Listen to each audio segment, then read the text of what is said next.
Bonjour à tous et merci de nous rejoindre pour cette première édition en ligne des Vaillantis Enterprise Days. Je suis Anthony de l'équipe marketing chez Vaillantis en France et je suis ravi de vous retrouver ici. La session va démarrer d'ici quelques secondes mais je souhaitais d'abord partager avec vous quelques informations pratiques. Vous l'aurez remarqué, vous serez tous en mode muet pendant cette présentation. Vous ne pouvez donc pas nous parler directement. Je vous invite cependant à utiliser l'interface de messagerie pour laisser vos commentaires et vos questions puisqu'il y aura notamment une session de questions-réponses en fin de présentation. Enfin, certains d'entre vous l'auront peut-être remarqué, cette session a été préenregistrée pour éviter tout problème technique ou absence de dernière minute. Nous serons cependant bel et bien en direct à la fin pour répondre à vos questions avec les intervenants. Encore merci pour votre participation et on se retrouve à la fin de cette session.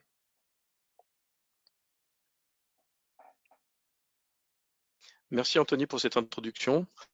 Donc merci à tous d'être présents pour ce webinaire autour d'une gouvernance efficace avec vos solutions Atlassian. Je vais commencer déjà par me présenter. Donc je m'appelle Léo Carvisic, je suis l'avant-vente de Vaillantis depuis 4 ans bientôt. Je suis administrateur des solutions Atlassian depuis plus de 12 ans. J'accompagne donc les équipes commerciales pour faire la compréhension des sujets techniques et métiers de vos différents projets.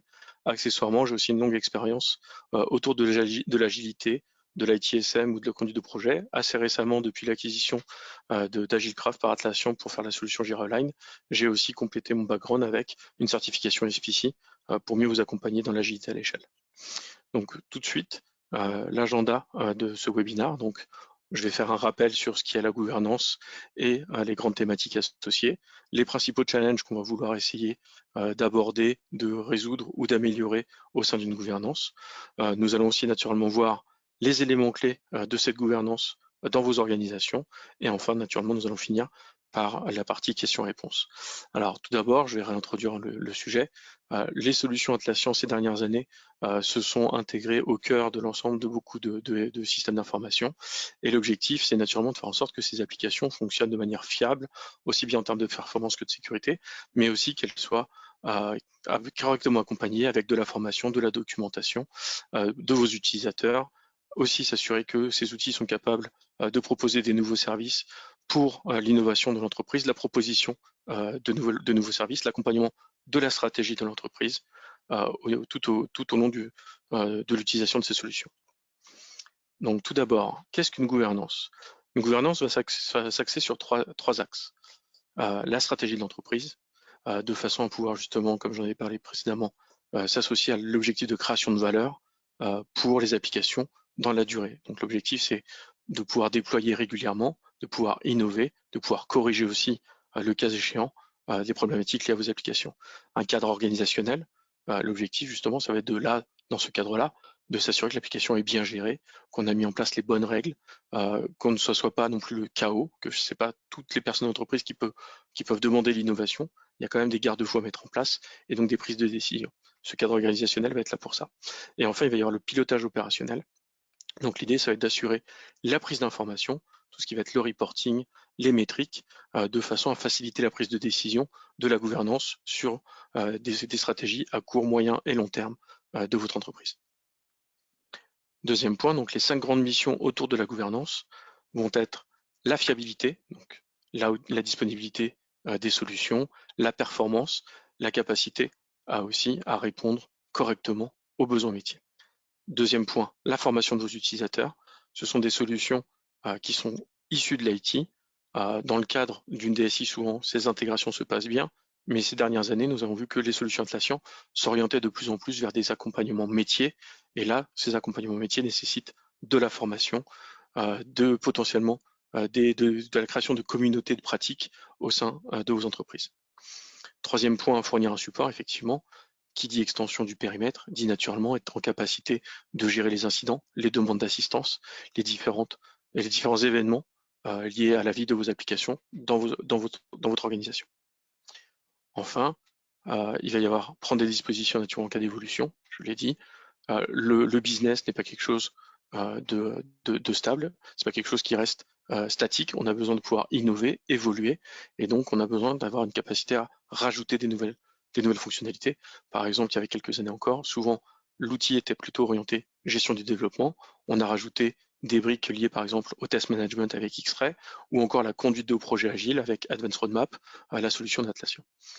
Point final, il faut ne jamais oublier naturellement les utilisateurs qui consomment le service, que ce soit les chefs de projet, les équipes métiers, les agents sur le terrain pour le support, les équipes techniques. Il faut toujours avoir en vision plutôt une approche produit qu'une approche applicative standard. On est là pour fournir un service, rendre un service de qualité, et donc l'objectif c'est toujours d'être aligné sur les besoins de nos utilisateurs. Les problèmes communs. Donc la gouvernance est mise en place pour justement s'assurer que, comme je viens d'en parler, les utilisateurs ont une qualité de service qui leur permet de travailler dans de bonnes conditions, de pouvoir apporter la valeur aussi bien business pour faire rentrer de l'argent. L'entreprise est quand même une entité pour gagner de l'argent, mais aussi pour faciliter les coûts de support interne, par exemple. Dans le cas de Jira Service Desk, on va être là pour accompagner le support. Il faut que ce process soit le plus efficace possible pour réduire la facture de maintenance de vos solutions internes. Naturellement, on va parler aussi du TCO, donc le coût total d'ownership, de propriété. Donc l'idée, c'est de regarder combien vous coûte la solution en licence, en hosting, en équipe de maintenance, de façon à voir quels sont potentiellement les gains qu'on peut faire pour réduire ce coût. La dette technique, là aussi, on intervient souvent dans les entreprises qui utilisent encore à l'heure actuelle, certaines entreprises utilisent du Jira 4, qui est une solution qui a aujourd'hui plus de 14 ans. Et donc, quand elles souhaitent utiliser de l'agilité par les nouvelles propositions d'Atlassian, il y a d'un seul coup une dette technique à absorber. Donc, il faut d'un seul coup rattraper le temps perdu. Et plus la solution vieille, naturellement, plus ce rattrapage va être long et coûteux. Le time to market, donc là, on rejoint la capacité à innover. L'idée étant toujours de faire le plus vite, le plus efficace. Le time to market aujourd'hui est fortement corrélé avec les besoins d'agilité des équipes, mais aussi de plus en plus avec l'agilité à l'échelle des organisations. Donc on va pouvoir, grâce à cette gouvernance, accompagner ces besoins de time to market de l'entreprise. Les coûts des incidents majeurs, donc là, rien n'est plus désastreux en termes d'image de l'entreprise ou en termes de perte de valeur pour vos clients, d'avoir des incidents majeurs sur leurs applications. Donc là, les produits Atlassian vont aussi vous aider en outils de support pour faire en sorte que l'incident soit le plus court possible et le moins pénalisant possible pour tous. Et enfin, naturellement, les approches sécuritaires. On l'a vu ces dernières années, on a de plus en plus de failles de sécurité, de tentatives d'intrusion dans les différents SI. Et donc là aussi, la gouvernance doit intégrer cette dimension de sécurisation des plateformes, particulièrement sur Internet, notamment avec le cloud aussi, Atlassian. Et donc on doit s'assurer qu'on est en capacité de sécuriser un maximum les données, de respecter la GDPR, ce genre de choses. Donc, pour pouvoir mieux appréhender ces différentes contraintes, nous proposons systématiquement aux entreprises d'avoir ce qu'on appelle une matrice de maturité, de façon à voir sur ces différents axes de gouvernance, le niveau de maturité de l'entreprise. Donc ça se base particulièrement sur une conception CMMI, qui est un indice de maturité de 1 à 5 sur différents axes d'analyse. Donc par exemple, si je prends l'axe de la gouvernance particulièrement, le niveau 1, c'est il n'y a pas de gouvernance en place. Le niveau 2 serait est-ce qu'il existe des templates d'organisation autour des projets, donc des projets agiles, des projets cycle en V, des espaces collaboratifs, des espaces de gestion d'équipe au niveau de Confluence. Le troisième niveau va être tout est clairement mis en place, tout est clairement géré, tout est sous contrôle. Quelques règles de gouvernance ont été mises en place. Le niveau 4 et le niveau 5 étant les maturités les plus avancées. Donc la gouvernance a des règles de mise en place. On suit de manière correcte et on informe nos utilisateurs et nos stakeholders. Et enfin, le niveau 5, c'est que non seulement ces règles sont mises en place et sont suivies, mais on a aussi la capacité à les adapter régulièrement, à les revoir suivant les changements de stratégie, suivant les besoins de maturité, les changements, par exemple, de licensing d'Atlassian aujourd'hui. Comme vous le savez, aujourd'hui, Atlassian a pris la décision de basculer du serveur vers le cloud. Et donc, il y a une refonte de la stratégie importante et certainement des règles métiers pour les entreprises qui vont passer d'un mode d'organisation serveur vers un mode d'organisation cloud. Donc, voilà comment est-ce que nous allons faire les choses. Donc, ce maturité model va être utilisé régulièrement. Nous allons commencer par faire un assessment de maturité avec nos clients. Vous pouvez le faire vous-même en interne, de façon à vous challenger, savoir prendre la photo de où est-ce que vous êtes. Et ensuite, on va travailler sur des axes stratégiques pour améliorer, donc corriger nos points faibles, travailler nos points forts quand même, mais naturellement en respectant les contraintes financières et de disponibilité des ressources que l'organisation nous impose. Donc, comme je viens de le dire, tout ça va reposer sur une organisation opérationnelle, donc une structure pyramidale, souvent. Donc, tout en haut, on va retrouver les équipes ou les personnes en charge de la gouvernance, qui vont se reposer sur une ou plusieurs équipes techniques, ou une ou plusieurs personnes techniques, excusez-moi, donc qui va faire justement le relais des besoins stratégiques, des besoins métiers de l'entreprise en besoins techniques. Donc comment ça va se retranscrire dans les outils, de la haute disponibilité, de la performance, des nouvelles briques applicatives, des développements logiciels potentiellement, si on a besoin de compléter les sources, ou d'intégration avec des produits externes. Et enfin, pour pouvoir faire cet accompagnement technique, naturellement, ensuite, il va y avoir une partie équipe support pour tout ce qui va être la gestion des incidents, la demande d'assistance de vos utilisateurs, et l'autre pendant sur la partie innovation, capacité à évoluer, avec des développements, des consultants qui connaissent très bien le paramétrage de la solution pour mettre en œuvre ce qui aura été décidé entre les responsables techniques et la gouvernance. Voilà, donc on va se retrouver avec naturellement deux pendants assez standards, les services qu'on va assurer, donc ce qu'on appelle généralement moi le run, et de l'autre côté ce qu'on va appeler la construction des services, donc le build. Et donc on va devoir collaborer les uns avec les autres, puisque le build va impacter le run, et le run va aussi contacter le build pour pouvoir avoir des corrections. Toutes les parties prenantes qui vont intervenir autour de cette organisation sont clairement définies. Donc on va avoir les responsables de service et les responsables business qui vont venir discuter avec la gouvernance de leurs différents besoins, de leurs différents manques, les utilisateurs clés, les responsables de service au niveau infrastructure, et enfin les responsables fonctionnels et techniques dont j'ai parlé, qui sont au cœur de la structure. Cette organisation va nécessiter d'améliorer la gestion des ressources. Donc, quelles sont les ressources qu'on peut pouvoir intégrer, les équipes de production, les équipes applicatives, les équipes métiers, les équipes de support, toutes ces ressources qui sont dans l'entreprise et qui vont être dédiées au support de notre gouvernance. On va devoir regarder aussi quelles sont les compétences. Moi, c'est la première chose dont je discute avec nos clients. Quand on me demande qu'est-ce que vous me préconisez entre une base de données Oracle ou du MySQL ou du Postgre, je suis agnostique. C'est plutôt quelles sont les compétences que vous avez dans vos entreprises pour pouvoir gérer ces technologies. Si vous avez des DBA qui sont Oracle, utilisez Oracle, ils seront 100 fois plus efficaces pour pouvoir intervenir en cas de problème. Si je vous impose un MySQL avec une équipe qui a l'habitude de faire du SQL Server, ça ne sera pas parfait et on perdra naturellement du temps et de la réactivité en cas d'incident majeur. La partie rotation, naturellement, rotation des équipes, rotation des effectifs. L'organisation n'est pas quelque chose qui reste statique, les gens vont et viennent. Par contre, on doit s'assurer de mettre en place les bonnes pratiques pour que ce soit le moins perturbant possible pour l'organisation et la gouvernance. Une organisation ne peut pas reposer sur quelques individus. Si ces individus sont absents ou quittent l'entreprise, leur savoir-faire disparaît de fait et on doit être en capacité de former ou d'accompagner les montées en compétences de nos collaborateurs pour être au niveau attendu sur le service. Et enfin, le dernier point, la continuité du métier, c'est quel est le degré d'adhérence des solutions Atlassian dans vos processus métiers. Est-ce qu'ils sont à la périphérie pour uniquement du support interne ou juste quelques projets de développement, ou est-ce que, comme dans certaines grosses structures, c'est intégré dans votre savoir-faire industriel, c'est même intégré au cœur de votre SI, et on commence à avoir des adhérences avec des applications métiers fortes, et dans ce cas-là, les besoins de continuité en termes techniques, haute disponibilité, scalabilité en performance vont devenir très structurantes et au cœur de certaines problématiques. Le cycle de vie de la gouvernance, très important. Effectivement, ce n'est pas quelque chose d'inné, on n'est pas toujours au même niveau. On a naturellement 4 grandes phases identifiées, ce qu'on appelle souvent les phases d'apprentissage. Donc le début, effectivement, c'est quand on déploie les solutions Atlassian dans vos organisations, on se retrouve avec une question d'adoption.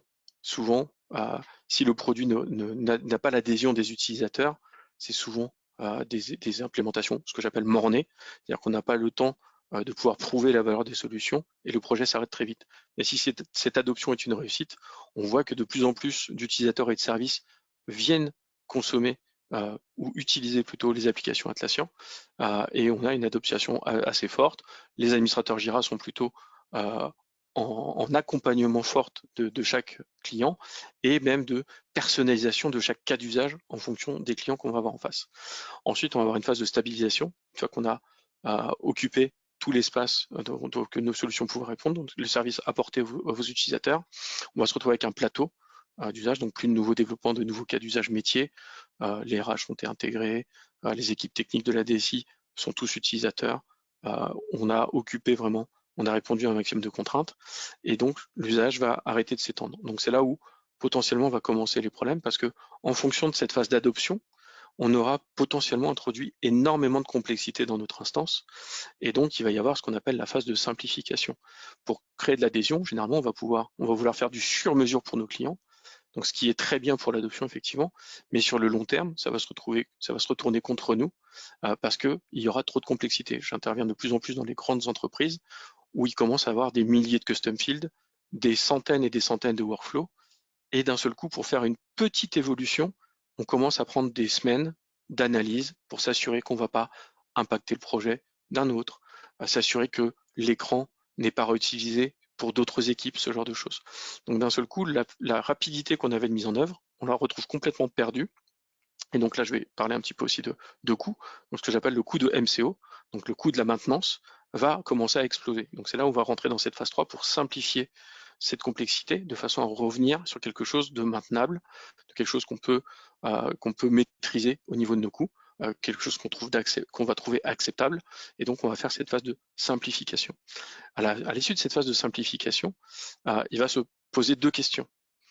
Soit on arrive à avoir mis une gouvernance efficace et on va pouvoir conserver sur le long terme cette complexité sous contrôle, soit on va pas avoir appris de nos erreurs et on va continuer à faire de plus en plus de complexité et elle va s'envoler sans qu'elle soit maîtrisable. Et généralement, ce qui va conduire à terme au choix d'une nouvelle solution pour justement reprendre la main sur l'outil. Donc c'est pour ça que la phase 4, je vais l'appeler ordre ou chaos, en fonction de votre maturité et de vos décisions. Soit vous allez arriver à garder un ordre avec des règles de gouvernance, une bonne communication, une bonne prise en main de vos solutions avec vos utilisateurs finaux, soit ça va continuer à vous échapper et en fait, on passera par des phases de complexification, de simplification, complexification et ainsi de suite, jusqu'à ce qu'on finisse par prendre la décision d'arrêter d'utiliser la solution, chose que je ne vous souhaite pas. Les règles importantes de gouvernance, excusez-moi. Donc naturellement, il va y avoir cinq axes importants. La définition, donc la règle, qu'est-ce qu'elle comporte. Donc l'idée, c'est de pouvoir communiquer clairement auprès de vos utilisateurs sur le pourquoi ensuite ça a été mis en place. Donc on va expliquer, par exemple, tout nouvel ajout d'apps doit être au préalablement validé au niveau de l'apport métier et donc doit avoir un gain métier pour l'entreprise. Donc il va peut-être y avoir la mise en place d'un dossier par le demandeur sur le gain métier attendu, peut-être des réductions de coûts, des time to market améliorés, ce genre de choses. La raison, ben voilà, pourquoi est-ce qu'on met en place cette règle?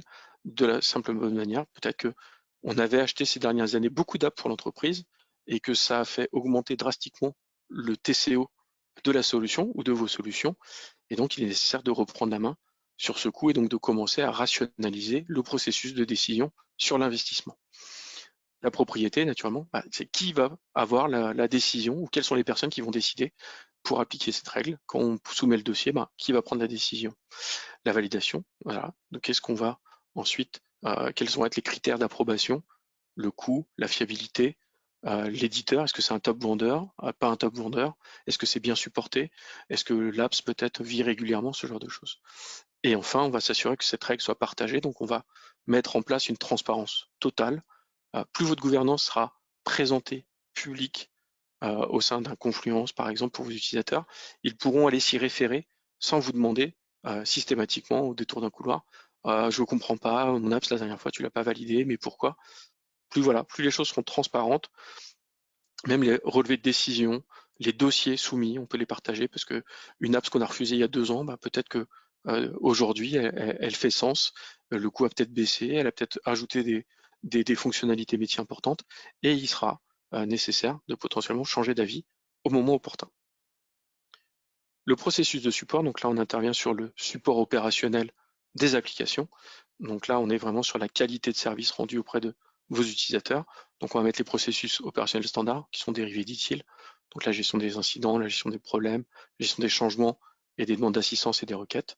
Donc là Typiquement, je vous conseillerais d'utiliser JSD naturellement, mais l'idée vraiment, ça va être d'avoir une équipe pour s'occuper de tout ça, de façon à ce que vos utilisateurs, dès qu'ils ont une problématique, ils sachent vers qui se retourner, c'est clairement identifié, c'est centralisé, et on va pouvoir, comme ça, aussi nous mesurer au niveau de la gouvernance les besoins de support, quelle est la qualité de service qu'on fournit avec les incidents, ce genre de choses.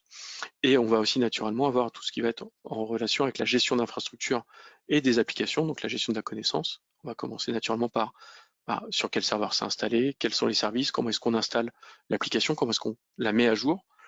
Et au niveau des applications, bien sûr, on va avoir aussi les contraintes d'adhérence peut-être avec où se retrouvent les repositories pour la gestion applicative, comment est-ce qu'on fait une demande d'évolution, quel est le processus de gestion au niveau du projet, est-ce qu'on fait de l'agilité, est-ce qu'on fait du Kanban, est-ce qu'on fait du cycle en V. Voilà, on va voir tout ça dans la partie gestion de la connaissance. On va naturellement voir tout ce qui va y avoir reporting avec les KPI et les métriques techniques. Donc là, très important pour pouvoir identifier les besoins de renforcement d'infrastructure et même potentiellement la qualité de service rendu, quel est le temps de chargement de la page, quelles sont les fonctionnalités les plus utilisées par nos utilisateurs, donc sur lesquelles il faut qu'on soit vigilant. Voilà ce qu'on va suivre typiquement ici. S'assurer de la capacité, de la disponibilité de nos infrastructures, j'en ai parlé un petit peu avant avec les KPI, mais aussi la capacité à évoluer. De temps en temps, les infrastructures étant trop petites ou n'ayant pas évolué ces dernières années, si on veut rajouter par exemple un module comme EasyBI qui fait de l'analyse de données dans la solution, si on n'a pas suffisamment de RAM, si on n'a pas suffisamment de CPU, c'est une hérésie de vouloir dire on va déployer cette apps. Non, avant on va être obligé de revoir la capacité à évoluer de notre infra. Et on va aussi regarder naturellement la capacité d'évolution d'application au travers des apps. Deux axes un peu plus techniques, donc tout ce qui va être archivage des données. Donc ce chantier-là devrait être plus simple dans les prochaines années, puisqu'il ne restera plus que les notions de data center et de cloud. Sur le data center, la notion d'archivage est intégrée au produit, mais dans le cadre d'un serveur, on est obligé d'externaliser la donnée, donc de l'extraire, de la mettre à disposition quelque part. Donc on a tout un chantier d'infrastructure spécifique sur lequel en plus on va devoir regarder avec le métier quelles sont les contraintes légales de conservation de la donnée. La notion de sauvegarde naturellement pour pouvoir restaurer et réduire les durées d'interruption en cas d'incident majeur. La sécurité, donc là c'est les politiques d'accès, du SSO, les politiques de bug fixing, les contraintes d'accessibilité, d'ouverture sur le net. Voilà, là on va avoir tous ces points-là qu'on va gérer dans cet item. Les données clés. Donc les données clés, là, on va ici s'occuper de tout ce qui va être nécessaire pour supporter la gouvernance. Donc la planning de la capacité, donc la stratégie d'entreprise, c'est-à-dire quelles sont dans les 12 prochains mois, dans les 3 prochaines années, la direction prise par l'entreprise et comment est-ce que, avec les solutions Atlassian, on va pouvoir supporter cette stratégie. Ça peut être, par exemple, avec Jira Align, si on regarde la stratégie de l'entreprise, c'est de devenir une entreprise agile, peut-être que sous 3 ans, on peut peut-être regarder la partie d'agilité à l'échelle avec Jira Align. Si on a une volonté d'aller vers une amélioration de la qualité de nos produits, on va peut-être regarder du côté du test management pour améliorer et intégrer les processus de test et d'assurance qualité dans nos outils. Voilà, ça va être ce genre de choses qu'on va regarder au niveau de la gouvernance des outils Atlassian avec la stratégie de l'entreprise. Connaître l'environnement, là c'est quels sont nos utilisateurs, qu'est-ce que ces métiers vont faire dans les prochains mois, de façon à anticiper potentiellement les besoins d'évolution, les besoins d'accompagnement de nos équipes. Donc l'idée, c'est de pouvoir adapter le dimensionnement des équipes support, mais aussi le dimensionnement de nos équipes de développement, si besoin. Toute la partie reporting, donc la gouvernance va s'appuyer sur un ensemble de métriques qui peuvent être techniques, qui peuvent être métiers, qui peuvent être budgétaires, pour justement s'assurer qu'on est dans un processus maîtrisé et qu'on puisse se challenger pour toujours s'améliorer. Donc, une connaissance aussi des processus métiers. Donc, par exemple, la gestion d'incidents, on va regarder quel est le temps de résolution, quel est le temps de réponse, quel est le volume d'incidents, est-ce qu'on a beaucoup d'incidents majeurs, est-ce que nos clients sont fortement impactés, et potentiellement quels sont les coûts de ces incidents. Donc, on va identifier aussi ces métriques qualité au niveau de nos process. Et naturellement, la gouvernance, j'en ai déjà parlé. Et enfin, les données clés qui sont vraiment les plus importantes au niveau de la gouvernance, la finance. La partie coût, que le coût total de possession de vos applications. Est-ce que potentiellement, on doit faire l'acquisition d'un data center? Est-ce qu'on a une opportunité pour aller sur du cloud?